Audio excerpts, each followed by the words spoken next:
Baik, Assalamualaikum warahmatullahi wabarakatuh. Kembali lagi bersama saya, Laksmi Maharani. Hari ini di perkuliahan toksikologi tentang terapi antidotum.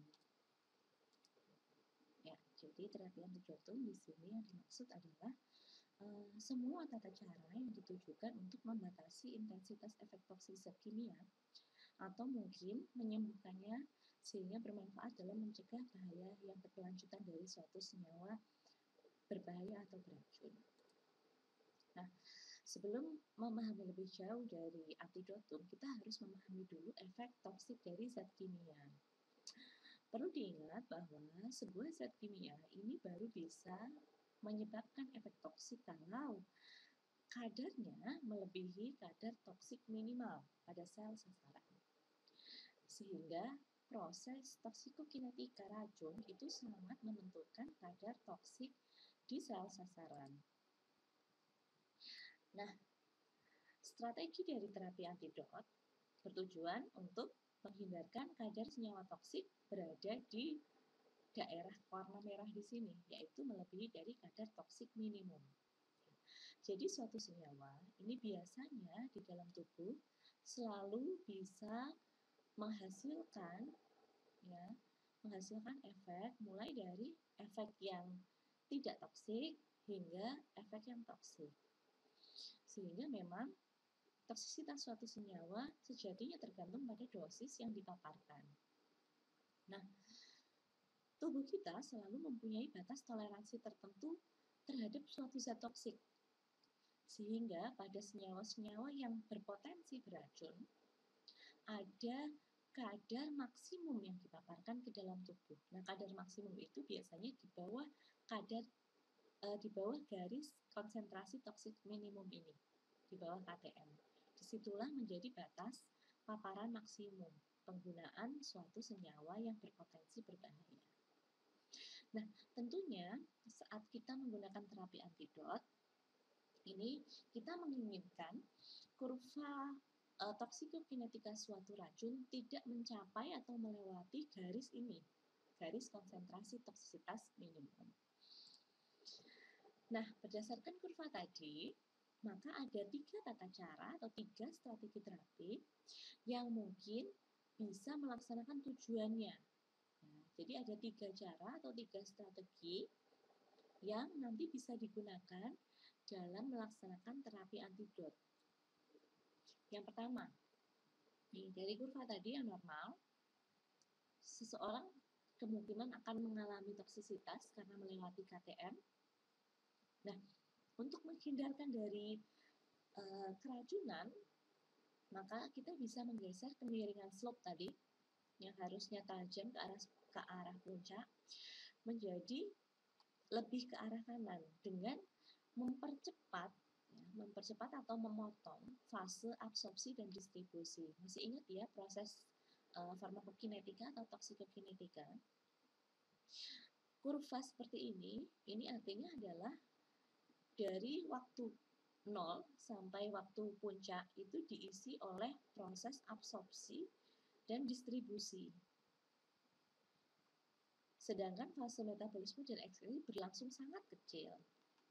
Sebaliknya, saat kurva ini menurun, maka proses absorpsi dan distribusi terjadi sangat kecil sehingga senyawa kemungkinan sudah masuk ke dalam proses metabolisme dan ekskresi. Nah, strategi pertama adalah kita mempercepat atau menghambat proses absorpsi senyawa tadi. Sehingga kadar toksik sel sasaran ini tidak tercapai. Karena sudah lebih cepat dikeluarkan atau dimetabolisme dan diekskresi akibat penghambatan proses absorpsi dan distribusi. Nah, absorpsi dan distribusi ini kenapa harus dipercepat? Karena jika berlangsung terus-menerus, dia akan meningkatkan kadar toksikan ke sel sasaran. Jadi kalau kita biarkan terus-menerus, dia berada di daerah yang bisa menyebabkan absorpsi, entah itu di saluran cerna, entah itu di kulit, entah itu paparan langsung ke saluran nafas, maka proses absorpsinya akan berlangsung terus-menerus. Proses distribusi juga terjadi seperti itu. Saat suatu senyawa beracun sudah masuk ke dalam darah karena proses absorpsi, jika proses distribusinya tidak dihambat, maka senyawa akan beredar terus ke dalam tubuh dan akan dibagi-bagikan ke sel sasaran. Nah, saat kita menggeser kurva absorpsi tadi ke arah kanan, ya, menggeser kemiringan slope ke arah kanan, strategi pertama, maka akan memperlambat absorpsi racun sehingga efek atau intensitas racun akan lebih cepat turun. Nah, bagaimana caranya strategi tadi dilaksanakan? Kita bisa melaksanakan dengan dua metode. Yang pertama adalah metode tidak khas. Artinya adalah metode ini bisa digunakan untuk sebagian besar senyawa beracun sepanjang cara paparannya sama. Ya, metode tidak khas itu bisa dilakukan pada sebagian besar senyawa beracun asal metode paparannya sama. Biasanya metode tidak khas ini merujuk pada metode-metode yang sudah kita bicarakan dalam proses dekontaminasi minggu lalu. Yang pertama adalah dengan melakukan emetikan. Ya, kemarin sudah kita bicarakan, contohnya adalah menggunakan sirup PPK, atau bisa juga menggunakan apomorfin, tapi kemungkinan untuk diserapnya ini membuat apomorfin lebih tidak sering digunakan. Nah, dengan sirup PPK ini akan menyebabkan rasa mual sehingga korban akan memuntahkan isi dari lambungnya. Hal ini bisa dilakukan jika paparannya melalui peroral atau paparan ke saluran cerna. Proses pemuntahan selain menggunakan emetika juga bisa dilakukan dengan pemuntahan mekanik, misalnya menaruh jari di kerongkongan bagian atas. Nah, ini tentunya menjadi tidak nyaman ya, apalagi jika korban tidak langsung melakukannya. Selanjutnya, metode tidak khas juga bisa dilakukan menggunakan penetralan kimia, yaitu melakukan penetralan dengan metode asam basa. Tetapi ini sangat beresiko kalau kita melakukan dengan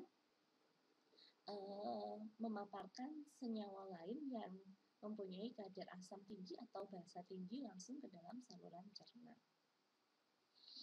Sehingga biasanya melaksanakan penetralan ini dengan memberikan cairan berlebih, bukan dengan tambahan asam kuat atau basa kuat.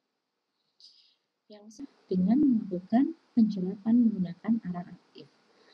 Arang aktif ini memang dikenal sebagai senyawa yang bisa menyerap toksin di dalam tubuh melalui saluran cerna. Nah, penyerapan dengan arang aktif ini akan menghasilkan proses penghambatan absorpsi dari senyawa-senyawa berbahaya karena senyawa tersebut dijerap atau diikat oleh arang aktif.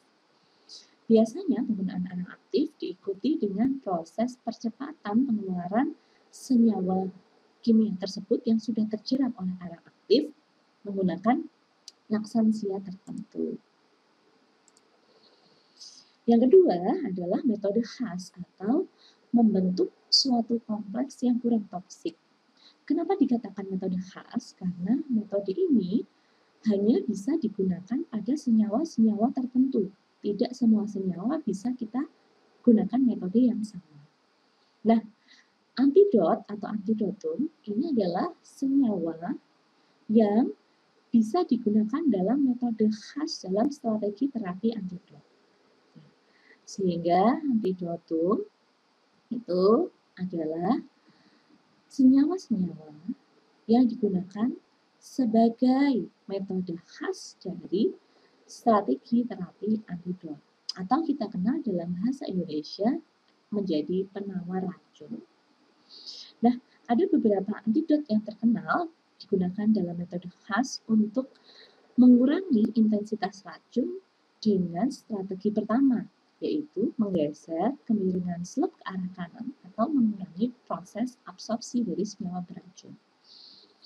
Contohnya, yang pertama, jika seseorang keracunan zat besi, maka antidot yang bisa digunakan yang pertama adalah sodium bikarbonat atau natrium bikarbonat. Tujuannya adalah menghasilkan produk berupa ferrokarbonat yang lebih tidak toksik sehingga bisa dikeluarkan dari tubuh. Selanjutnya, selain itu, ada juga senyawa yang dinamakan deferoxamin yang akan menghelat besi yang berlebih di dalam tubuh untuk dikeluarkan dan dibuang.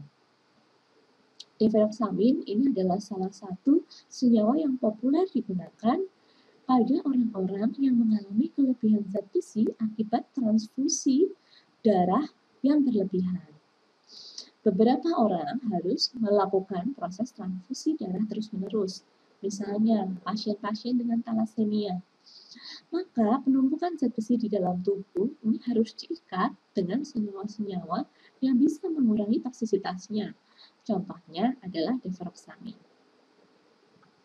Contoh yang lain, jika keracunan perak nitrat misalnya, maka perlu diberikan sodium klorida sehingga menghasilkan perak klorida. Keracunan fluorid, misalnya menelan pasta gigi dalam jumlah yang banyak, ini bisa diatasi dengan penggunaan kalak atau kalsium laktat, hingga menghasilkan produk kalsium klorida yang akan lebih mudah dikeluarkan dari dalam tubuh. Pergeseran kurva ke arah kanan ini juga bisa dilakukan dengan metode yang lain, yaitu menggeser kurva fase distribusi.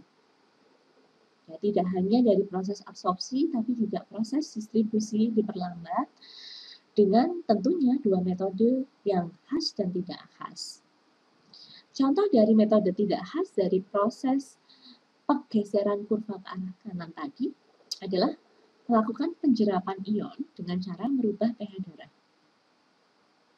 Nah, cara merubah pH darah ini tentunya menjadi sesuatu yang agak beresiko karena toleransi tubuh terhadap perubahan pH juga tidak bisa diprediksi. Contoh cara merubah pH darah adalah meningkatkan kadar bikarbonat di dalam darah. Yang kedua adalah mereplace tempat ikatan racun. Kalau kita semua ingat, dalam proses distribusi senyawa di dalam tubuh, maka senyawa itu akan diikat dengan protein untuk mengatur jumlah yang masuk ke dalam sel sasaran.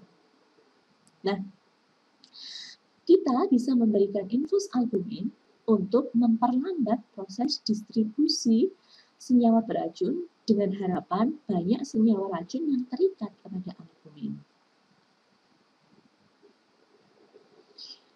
Selanjutnya, bagaimana dengan metode khas untuk menggeser kurva ke arah kanan? Dilihat dari fase distribusi. Nah, caranya adalah membentuk produk yang lebih tidak toksik dengan cara menghambat bersaing secara metabolismenya. Bukan di fase distribusinya, tetapi menghambat masuk ke dalam proses metabolisme. Nah, contohnya adalah melakukan penerapan antidot yang seperti ada di sini terhadap zat-zat tertentu. Masih ingat ya bahwa antidot atau penawar racun hanya bisa digunakan atau efektif digunakan pada senyawa yang memang bisa terikat kepada antidot tersebut. Nah, untuk menggeser kurva ke arah kanan atau memperlama proses distribusi agar tidak banyak senyawa yang masuk dan diedarkan ke sel sasaran, itu adalah dengan menghambat proses metabolisme. Contohnya, jika terjadi keracunan sianida, maka antidotnya adalah menggunakan tiosulfat, sehingga terjadi produk berupa tiosianat. Hal ini akan mencegah dia menempel ke sel sasaran. Sama juga dengan keracunan metanol, maka antidotnya adalah etanol, karena etanol ini less toxic, sehingga dia bisa lebih mungkin terjerap ke dalam sel sasaran dibandingkan dengan metanol. Fluoroasetat ini bisa diberikan penawar berupa asetat murni atau monoasetin. Prinsipnya sama seperti etanol, dia akan melakukan penggantian bersaing terhadap ikatan yang sudah terjadi antara fluoroasetat dengan sel sasaran. Heparin yang digunakan dalam terapi pengenceran darah juga bisa berisiko menyebabkan toksisitas yang menghasilkan perdarahan terus-menerus jika digunakan dalam dosis berlebih. Jika ini terjadi, maka bisa digunakan senyawa yang bernama protamin sehingga terjadi pembentukan kompleks sekalipun heparin ini sudah ada di dalam darah. Nah, kompleks ini akan lebih mudah untuk dimetabolisme. Strategi kedua yang bisa dilakukan adalah mengurangi kadar toksikan dari sel sasaran atau menggeser slope kurva ke arah kiri. Kalau tadi kita geser ke arah kanan, maka strategi kedua adalah melakukan pergeseran kurva atau slope-nya ke arah kiri. Sehingga saat ini terjadi, maka racun ini tidak akan mencapai KTM. Harapannya seperti itu. Bagaimana caranya? Caranya adalah mempercepat proses metabolisme dan eliminasi. Masih ingat kan bahwa dalam kurva ini, jika terjadi proses penurunan, maka artinya metabolisme dan ekskresi ini lebih besar dibandingkan dengan absorpsi dan distribusinya. Sehingga saat kita ingin menggeser slope-nya ke arah kiri, maka yang harus dilakukan adalah mempercepat proses metabolisme dan ekskresinya, tidak perlu menunggu hingga zat beracun ini mencapai kadar puncaknya di sel sasaran. Nah, aksi ini bisa digunakan dengan proses metabolisme dan ekskresi. Sehingga dalam waktu yang sama dari paparan, kadarnya lebih cepat turun atau lebih cepat mencapai di bawah KTM dibandingkan dengan proses toksikokinetika normalnya. Metode tidak khas dalam tata laksana atau strategi ini adalah menggunakan proses pertama adalah dialisis, baik itu dialisis hemodialisis atau dialisis peritoneal. Sepertinya saya sudah pernah menjelaskan tentang dua metode ini di proses dekontaminasi. Proses hemodialisis adalah proses pencucian darah dari dalam tubuh menggunakan alat dan darah ini dikeluarkan ke alat tersebut lalu dipompakan lagi kembali ke dalam tubuh. Proses hemodialisis ini biasanya seringkali digunakan pada orang-orang yang mengalami gagal ginjal tahap akhir atau end-stage renal disease.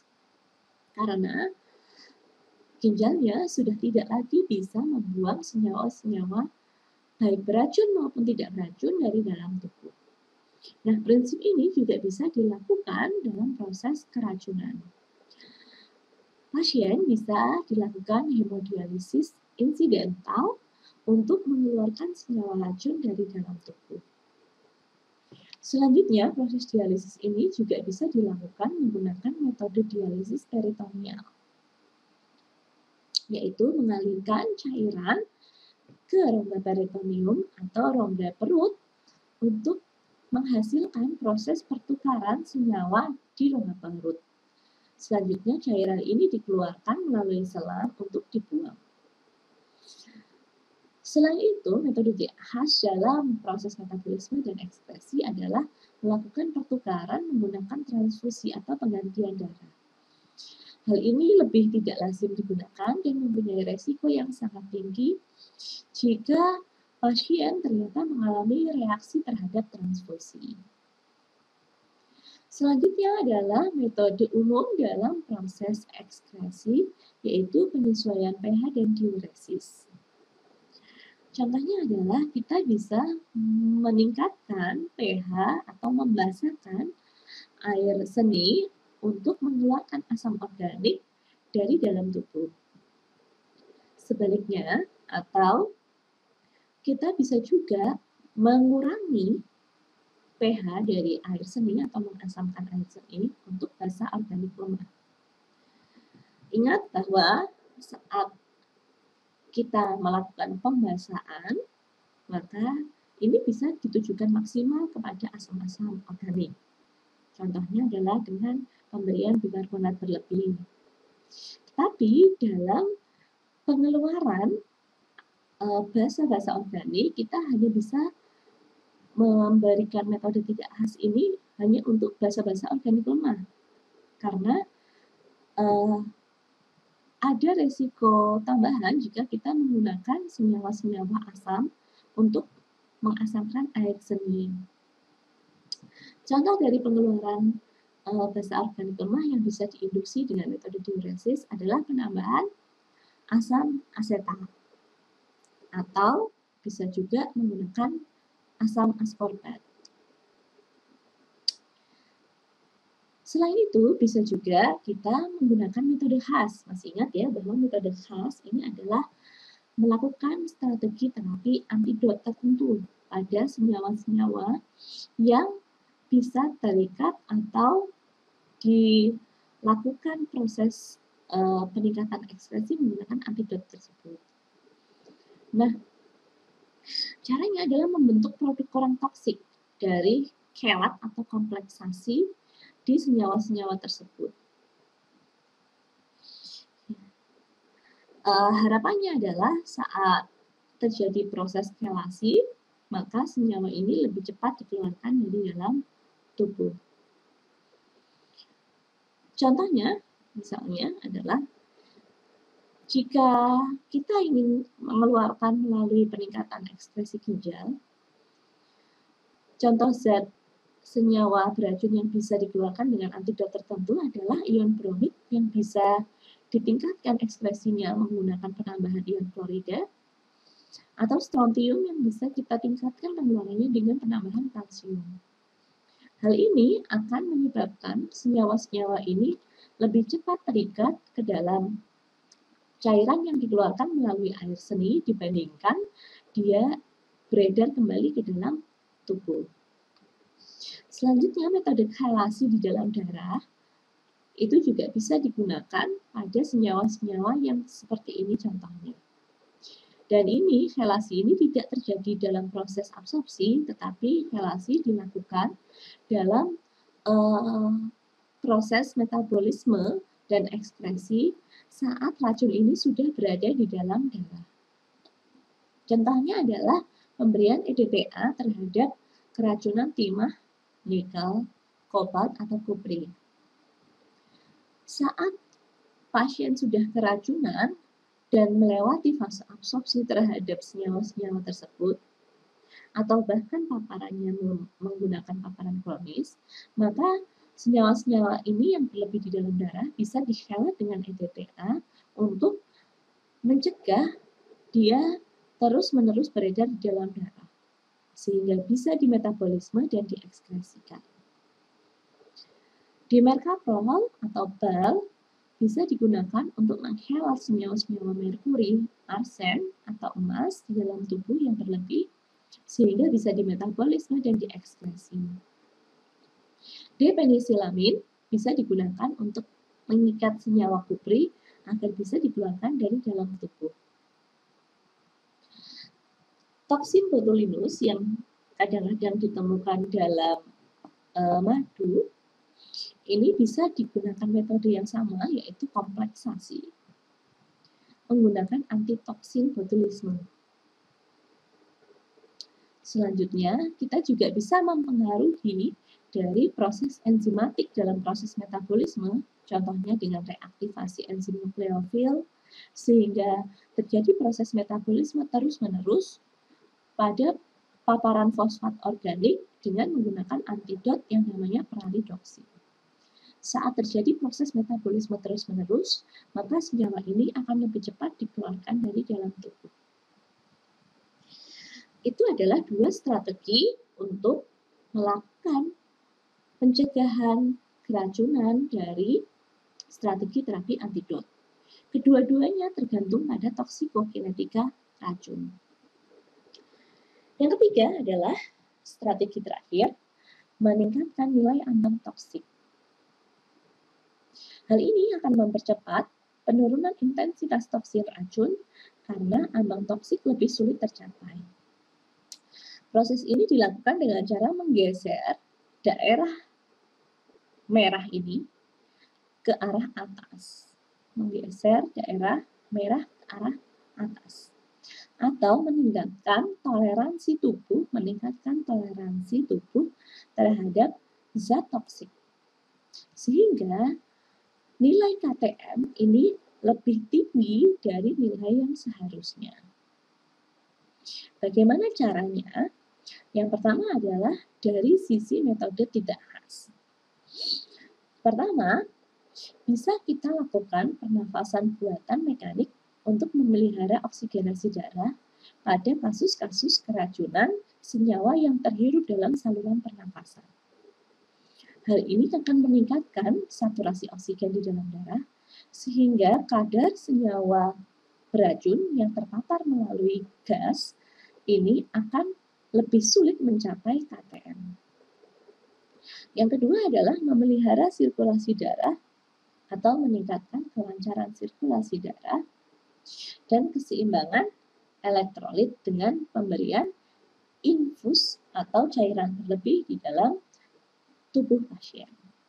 Hal ini akan meningkatkan jumlah cairan di dalam tubuh dan jika ditunjang dengan proses pemeliharaan sirkulasi darah dengan memperhatikan tanda-tanda vital pasien akan meningkatkan kemampuan tubuh untuk mencegah paparan racun ke sel sasaran. Yang keempat adalah melakukan pemeliharaan fungsi ginjal untuk dapat memperbaiki proses agar tidak terjadi efek keracunan dari zat atau senyawa toksik. Sedangkan metode khasnya adalah menggunakan antagonis farmakologi. Contoh dari antagonis farmakologi yang saya paparkan di sini adalah cara di mana antidot ini akan bersaing dalam proses farmakodinamika. Beberapa antidot yang masuk ke dalam antagonis farmakologi kemarin sudah kita bahas di dalam proses penugasan. Produk hasil akhirnya adalah produk antagonisme dari efek yang dihasilkan dari zat-zat beracun. Misalnya, jika seseorang keracunan senyawa-senyawa pengencer darah, misalnya adalah dipumarol atau warfarin, maka kita bisa memberikan antidot farmakologisnya atau antagonis farmakologisnya, yaitu senyawa yang bisa membekukan darah, yaitu vitamin K.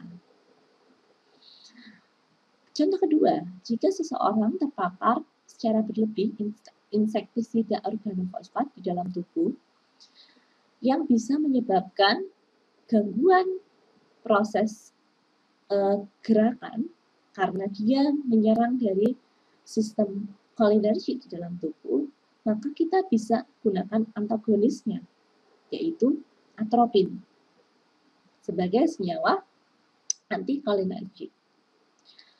Selanjutnya, jika seseorang keracunan morfin, maka bisa digunakan antidot berupa nalokson. Hal ini akan mencegah depresi pernafasan yang disebabkan oleh morfin. Nah, antidotum farmakologi ini bekerjanya mirip dengan zat toksik. Karena dia akan berkompetisi dengan zat toksik pada reseptor target. Contohnya beberapa tadi sudah dicontohkan seperti nalokson hidrokloida, saya contohkan pada keracunan morfin atau opioid lainnya. Ini akan memperbaiki proses pernafasan untuk mencegah depresi pernafasan yang sering menyebabkan kematian pada keracunan opioid. Contoh yang lain, flumazemil ini digunakan untuk keracunan benzodiazepin. Senyawa-senyawa benzodiazepin yang masuk ke dalam golongan psikotropik seringkali juga disalahgunakan sehingga menyebabkan seseorang punya gejala-gejala depresi susunan saraf pusat seperti mengantuk, gangguan gerakan seperti ataksia, disatria, dan bahkan mengalami depresi. Hal ini bisa dikurangi efeknya atau ditingkatkan toleransinya menggunakan flumazemil. Contoh yang lain adalah menggunakan oksigen atau oksigen hiperbarik dalam keracunan karbon monoksida yang mengikat Hb. Pada kelas minggu lalu ada yang bertanya tentang hal ini. Jika seseorang mengalami keracunan gas, contohnya ini keracunan gas karbon monoksida, efeknya adalah ikatan gas karbon monoksida di dalam darah, yaitu ke dalam hemoglobin, maka apa yang bisa dilakukan? Yang bisa dilakukan adalah menggunakan kompetitornya, yaitu antidot farmakologis, antagonis farmakologis seperti oksigen atau bahkan oksigen hiperbarik untuk mengkompetisikan senyawa ini ke dalam hemoglobin. Saya akan berikan contoh klasifikasi antidot berdasarkan paper yang ada di salah satu publikasi di PubMed. Di sini antidot diklasifikasi menjadi 4, yaitu direct action on the toxin atau yang punya aksi langsung ke dalam senyawa beracun. Yang kedua adalah antidot yang beraksi pada toxin binding site atau daerah di mana toksin terikat. Yang ketiga adalah antidot yang akan menurunkan metabolit toksik dari senyawa beracun. Dan yang keempat adalah antidot yang kita bicarakan terakhir, yaitu yang bersifat counteracting the effect atau antagonis terhadap efek yang dihasilkan senyawa beracun. Kita bahas satu persatu. Antidot yang mempunyai klasifikasi masuk ke dalam klasifikasi A, yaitu punya aktivitas direct action on the toxin. Dia punya aksi langsung ke dalam toksin, contohnya adalah senyawa-senyawa yang bisa menghasilkan ikatan atau binding kepada senyawa beracun. Spesifiknya, contohnya yang spesifik adalah proses kelasi senyawa-senyawa logam berat. Tadi sudah saya contohkan ya, ada beberapa senyawa yang bisa digunakan sebagai kelator terhadap logam-logam berat. Misalnya EDTA. Yang kedua adalah imunoterapi. Contohnya adalah dengan digoxin. Digoxin ini akan terikat dengan senyawa-senyawa yang kita gunakan dalam proses L-imunoterapi. Karena keracunan digoxin dalam tubuh bisa berbahaya karena bisa mengganggu jantung atau proses sirkulasi darah. Yang ketiga, contohnya yang spesifik adalah menggunakan bioscavenger terapi pada keracunan OP. OP yang dimaksud di sini adalah senyawa-senyawa organofosfat yang sering terpapar melalui insektisida. Nah, sedangkan aksi binding yang tidak spesifik yang biasa kita gunakan dalam proses dekontaminasi. Misalnya adalah arang aktif atau activated alcohol. Lalu yang kedua adalah pemberian senyawa lipid melalui infus. Contohnya adalah lipofilik LA dan non-LA. Drug ini bisa digunakan penghelat yaitu intralipid. LA dan non-LA drug di sini maksudnya adalah lokal anestesi atau systemic anestesi. Senyawa-senyawa anestesi ini mudah sekali terikat atau membentuk senyawa kompleks dengan senyawa lipid, sehingga jika terjadi keracunan anestesi bisa diberikan lipid berlebih.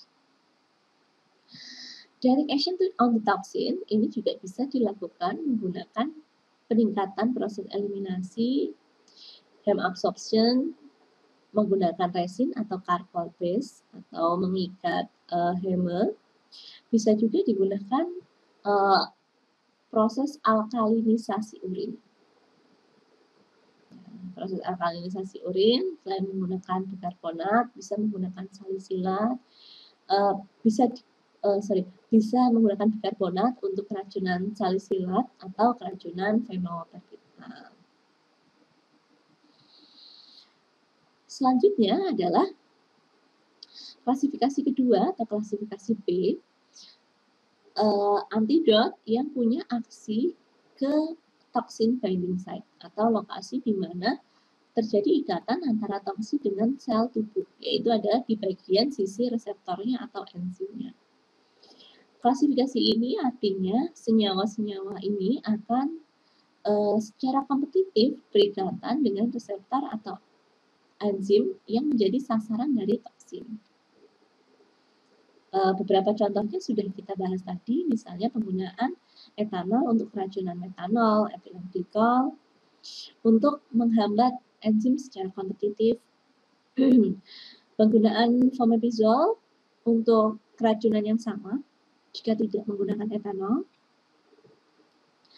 Lalu meningkatkan fungsi enzim oksim dari keracunan senyawa-senyawa organofosfat misalnya. Lalu penggunaan naloxon atau flumazenil pada keracunan opioid atau keracunan benzodiazepin dengan tujuan menghambat secara kompetitif reseptor yang menjadi tujuan dari senyawa beracun. Yang ketiga adalah klasifikasi berupa menurunkan metabolit toksik yang mungkin dihasilkan dalam proses toksikokinetika tadi. Beberapa cara bisa dilakukan. Yang pertama adalah proses binding. Proses binding atau ikatan ini bisa digunakan antidot tertentu. Contohnya kita bisa menggunakan N-acetylcysteine atau NAC pada kasus-kasus keracunan paracetamol agar tidak membentuk metabolit toksik berupa NAPQI. Yang kedua adalah mengkonversi sehingga hasil metabolitnya menjadi kurang toksik.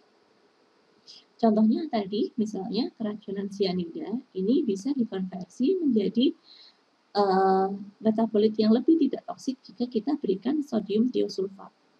Saat metabolitnya menjadi lebih tidak toksik, maka akan lebih mudah dikeluarkan dari dalam tubuh. Kategori yang terakhir dari antidot adalah antidot-antidot yang akan melawan efek dari senyawa toksin atau sebagai antagonis farmakologis. Contohnya adalah penggunaan atropin tadi pada keracunan organofosfat. Senyawa HIET, senyawa HIET di sini adalah high dose insulin euglycemic therapy. Jadi pemberian insulin yang disertai dengan tambahan glukosa pada keracunan kalsium channel blocker atau beta blocker. Bisa juga menggunakan aksi antagonisme langsung kepada aksi toksin.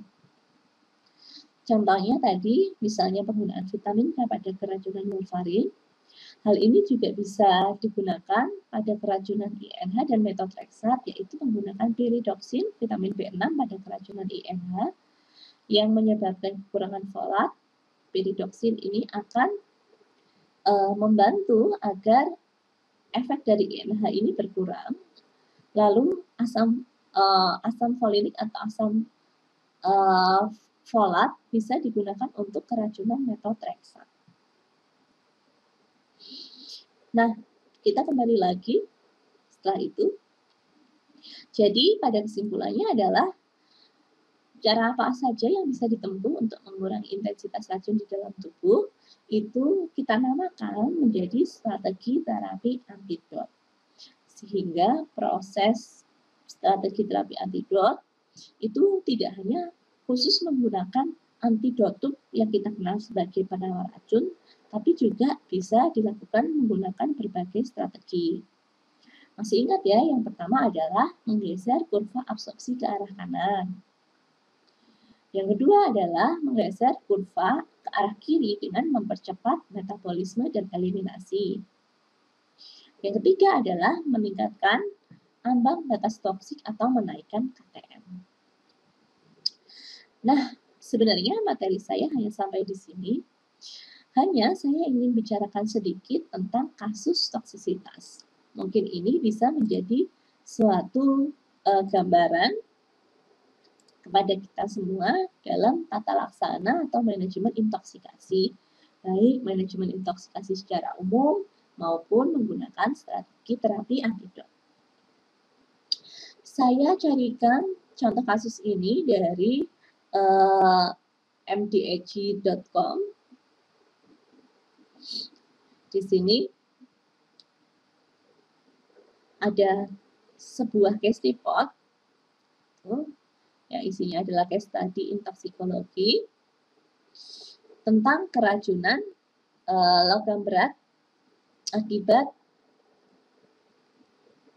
paparan dari cat, ya, timbal atau salah satu logam berat yang sering muncul atau sering ada di dalam cat ini bisa menyebabkan keracunan jika dipaparkan berlebih di dalam tubuh.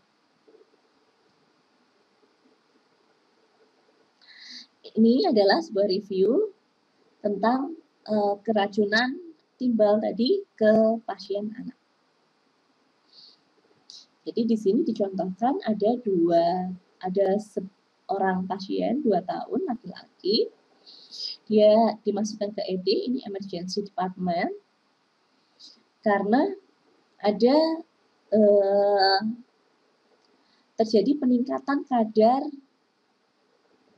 lead dalam darah atau timbal di dalam darah, sehingga hasil kadarnya ini sampai mencapai 52 mikrogram per desiliter, padahal kadar normalnya ini di bawah 5 mikrogram per desiliter.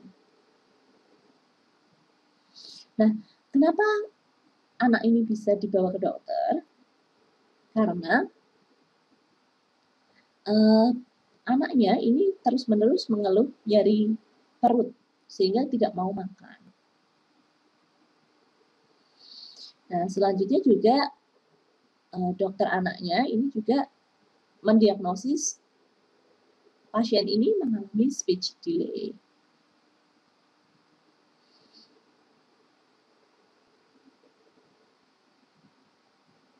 Nah, ada kemungkinan bahwa terjadi peningkatan level timbal tadi di dalam darah karena penggunaan air minum. Jadi salah satu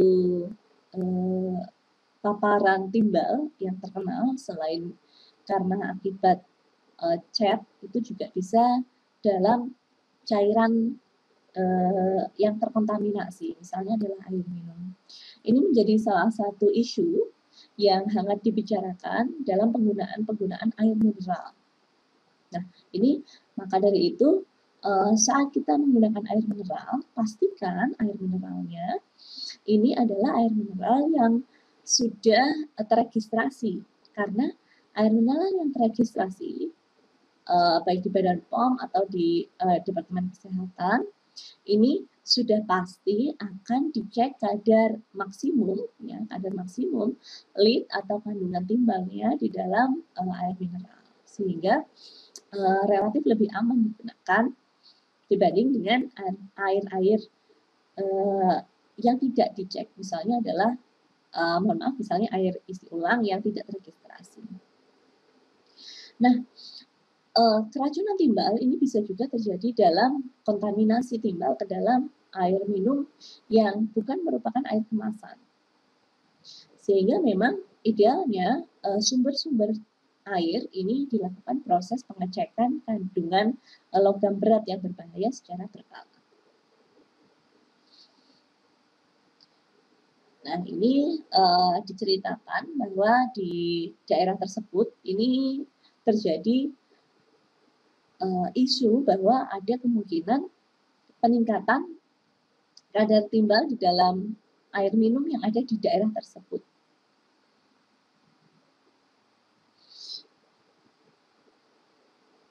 Nah, ini bisa terjadi karena dalam proses pemurnian air minumnya ini terjadi kontaminasi. Nah, ini sehingga diduga memang pasien ini mengalami peningkatan kadar timbal di dalam darah karena paparan air minum yang terkontaminasi terus-menerus. Nah, kenapa sih tidak boleh seseorang ini terpapar timbal dalam jumlah yang banyak? Karena ini bisa menyebabkan keracunan yang akan menyebabkan seseorang ini mengalami gangguan-gangguan termasuk dalam gangguan kognitif. Contohnya tadi pasien ini diduga mengalami speech delay. Nah, tadi selain didapatkan di air minum, timbal ini bisa didapatkan juga tadi dari senyawa cat, bisa juga digunakan dalam solder ya, yang digunakan dalam proses pembuatan elektronik. Lalu bisa juga digunakan untuk senyawa-senyawa lainnya. Nah, ini lalu efeknya seperti apa kalau terjadi kelebihan kadar timbal di dalam darah? Ini masuk ke dalam tanda-tanda ini. Nah, ini contohnya ya. Jadi kalau dia masih ringan, maka tadi ya ada gangguan kognitif. Contohnya pada anak-anak, pada dewasa bisa menyebabkan hipertensi, anemia, bisa menyebabkan konstipasi, anoreksia, nyeri perut yang berat, hingga irritability. Nah, ini kalau kadarnya kurang dari 49 mikrogram pada anak atau di bawah 20 sampai 69 mikrogram pada dewasa. Padahal anak ini tadi kadarnya sekitar 52 atau 55 ya tadi mikrogram per desiliter. Nah, di sini masuk ke dalam level moderate dari keracunan timbal.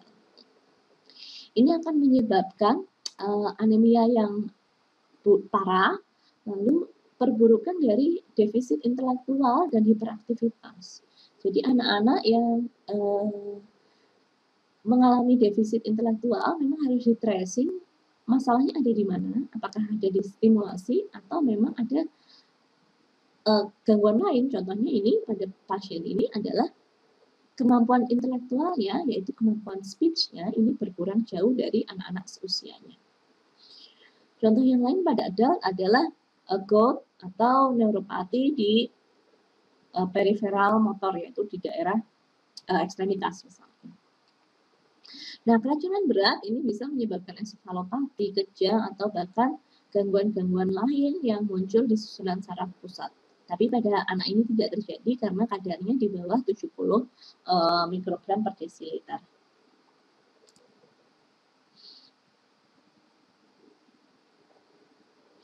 Nah, selanjutnya kita masuk ke dalam proses diagnosa dalam keracunan timbal. Nah, pada keracunan timbal sendiri sebenarnya gold standard untuk mendiagnosa atau cara paling baik ya, gold standard ini adalah cara yang paling baik, paling tepat digunakan dalam proses diagnosa adalah ya benar-benar mengukur kadar lead di dalam darah atau kita kenal dengan istilah BLL. Nah, tesnya ini bisa diketahui hasilnya dalam beberapa hari dan bisa juga ditunjang dengan tes lain. Misalnya bisa dilakukan pengecekan darah lengkap untuk melihat apakah ada anemia mikrositik atau tidak. Bisa juga dicek protovirin level atau zinc protovirin level karena tujuannya untuk melihat apakah terjadi gangguan sintesis heme yang menyebabkan anemia. Bisa juga ditunjang dengan adanya pengecekan urin atau urinalisis. Apakah pasien ini mengalami glikosuria atau proteinuria akibat keracunan timbal tadi. Atau bisa juga dicek apakah terjadi hipertensi atau tidak, biasanya pada pasien dewasa. Atau kalau bisa dilakukan juga pada pasien anak.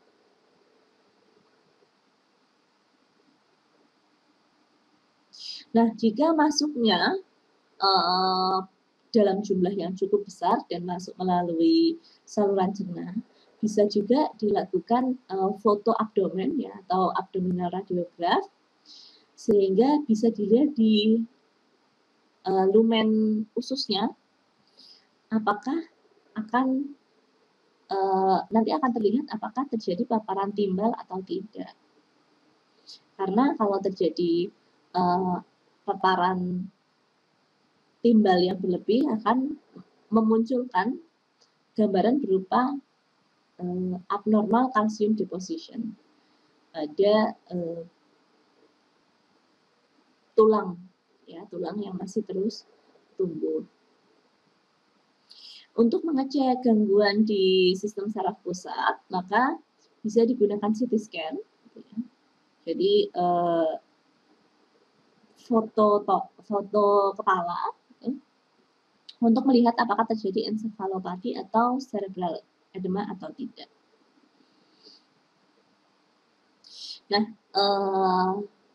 kadang-kadang kita bisa juga menggunakan tes cepat, ya, tes cepat timbal menggunakan finger stick. Finger stick itu tes yang ya seperti tes rapid, ya, menggunakan ujung jari gitu ya, darah kapiler. Tetapi ini tidak disarankan karena akan berisiko false positif atau false negatif. Ini bisa digunakan untuk metode screening, tapi tidak untuk prosedur diagnosa. Nah, selanjutnya apa yang dilakukan terhadap pasien ini? Maka dilakukan pengecekan tadi, ada pengecekan hemoglobin, gitu ya, hemoglobinnya di angka yang cukup mengkhawatirkan, 9,8 gram per dl. Lalu pengecekan FePL level tadi, ya. Terus ada dilakukan juga pada pasien ini abdominal radiograph. Untungnya masih belum ada kerusakan, walaupun ada small, ada opacity small di usus besarnya. Jadi kemungkinannya adalah kemungkinan dia memang terpapar lebih besar dibandingkan dari cairan minumnya. Itu mungkin ya memang dia mengkonsumsi dari paparan yang besar. Contohnya adalah bisa jadi ada potongan atau patahan cat yang dimakan olehnya dengan tidak sengaja, tentunya karena anak-anak. Nah, selanjutnya apa yang harus dilakukan? Maka prosesnya bisa dilakukan dekontaminasi jika memang sudah diketahui dia mengalami paparan tersebut. Nah, ini proses dekontaminasinya. Contohnya adalah menggunakan metode kelasi.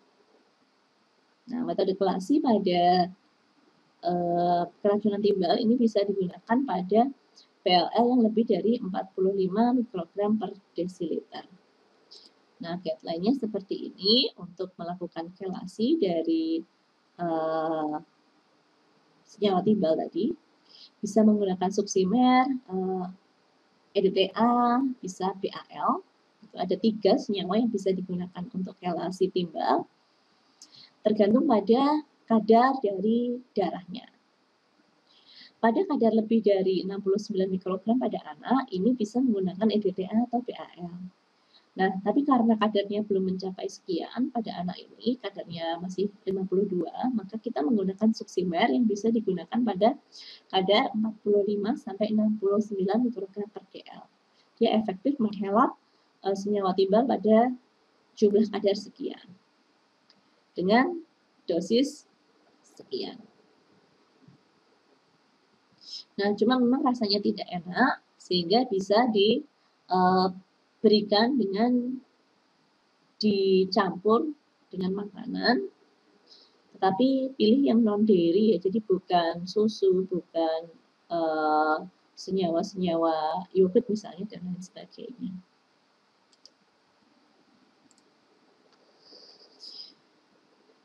Nah, tadi akhirnya dipilih pada pasien ini menggunakan suksimer, atau bisa juga diistilahkan DMSA, dimercaptosuccinic acid, ya. Nah, ini kenapa alasannya ada di sini, EDTA ini dan BAL ini pada jumlah yang paparan yang besar, dan BAL ini harus digunakan dengan intramuskuler, injeksi intramuskuler, dan sulit sekali penggunaannya setiap 4 jam, sehingga lebih mudah jika pasien ini dipaparkan suksinat saja melalui paparan oral.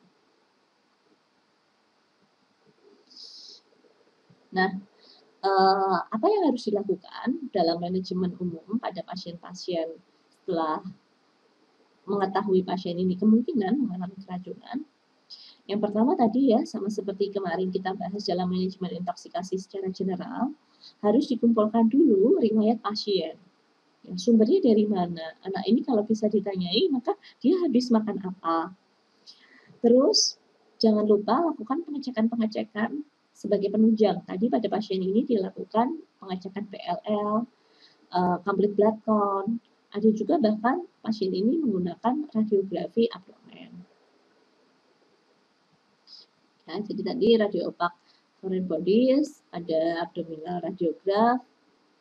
Nah, ini bisa diatasi dengan whole bowel irrigation ya sebenarnya. Jadi dekontaminasinya juga bisa dilakukan menggunakan whole bowel irrigation, menggunakan polyethylene glycol. Jadi dimasukkan nasogastric tube ke dalam melalui mulut pasien, melalui hidung pasien ke dalam gaster untuk mengalirkan senyawa polyethylene glycol. Cuma memang tidak nyaman dan mungkin kesulitan jika dilakukan ke dalam pasien anak. Nah, kalau memang pasien ini dicek juga radiografinya, tidak hanya ke dalam abdomen, tapi juga tadi ke radiografi ke tulang-tulang besar dan terjadi ada gangguan dalam pertumbuhan tulang, terutama tulang-tulang yang besar, maka ada kemungkinan paparannya ini tidak hanya paparan akut, tapi juga paparan jangka panjang. Jadi bisa dicurigai selain paparan akut yang baru saja terjadi akibat tadi menelan potongan cat, bisa juga akibat paparan dari minuman tadi yang terkontaminasi.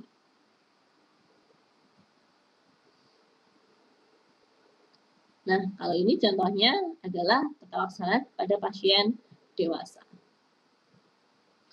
Lalu, step ketiga setelah proses ABC, kalau kita ingat kemarin, dalam manajemen intoksikasi secara general, adalah menilai apakah terjadi altered mental status. Ya. Hal ini bisa dilakukan dengan penilaian subjektif oleh dokter, atau bisa juga kita lihat dalam CT scan atau scan kepala, apakah terjadi cerebral edema atau tidak, atau pembengkakan otak atau tidak.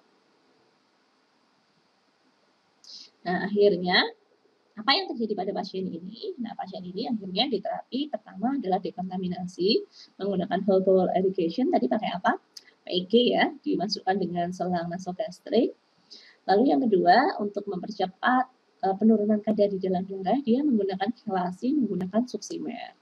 Masih ingat ya tadi menggunakan suksimer karena bisa digunakan secara peroral dan dia bisa digunakan dalam keracunan yang masih moderate, yaitu angkanya 49 sampai 69 mikrogram per desiliter di dalam darah, belum mencapai yang severe. Nah, terus kalau di sana dilakukan pengecekan ya di rumah, apakah ada paparan-paparan yang kemungkinan berbahaya bagi anak tersebut, agar tidak terjadi keracunan ulang. Selanjutnya dites juga minuman ya, air minum yang masuk ke rumah pasien, karena kalau di US mungkin kan air minumnya langsung masuk ke dalam rumah ya. Itu apakah dia melebihi dari standar kadar maksimal dari kandungan timbal di dalam air minum. Ya, standarnya adalah 15 ppb.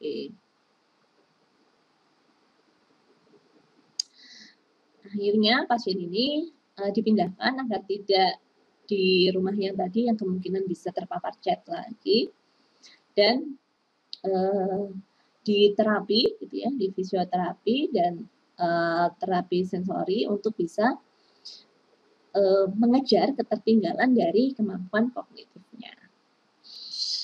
Ya, itu nice case ya yang kita bahas hari ini. Semoga bisa menjadi gambaran apa yang harus dilakukan dalam praktek klinis kalau misalnya seseorang mengalami keracunan. Maka manajemen intoksikasinya ada dua yang perlu kita pikirkan ya tadi, setelah diketahui tentunya, setelah diketahui racunnya apa, maka bisa dilakukan juga dekontaminasi yang spesifik dan proses pemberian antidot yang spesifik juga. Nah, sebelumnya tentunya kita harus lakukan penggalian histori atau riwayat dari pasien, kira-kira senyawa apa yang terpapar, dan setelah proses keracunan selesai, maka harus dilakukan pencegahan agar tidak terjadi keracunan berulang pada pasien. Nah, itu adalah contoh dari kasus yang non-emergency. Artinya pasien ini memang mengalami gejala keracunan, tapi bukan yang langsung mengancam nyawa. Nah, pada keracunan yang mengancam nyawa, maka prinsip pertama yang harus diakses adalah apakah sudah diterapkan manajemen prinsip ABC, seperti yang kemarin kita bicarakan. Oke, mungkin itu yang bisa saya sampaikan di perkuliahan kali ini. Dengan begitu, materi tentang manajemen intoksikasi, baik manajemen intoksikasi secara general dan manajemen intoksikasi menggunakan terapi antidotum sudah selesai sampai di sini. Sampai ketemu dengan materi-materi selanjutnya. Quotes hari ini adalah, the only person you should try to be better than is the person you were yesterday. Jadi selalu berubahlah menjadi orang yang lebih baik dari hari ke hari. Oke, terima kasih atas perhatiannya saya ucapkan.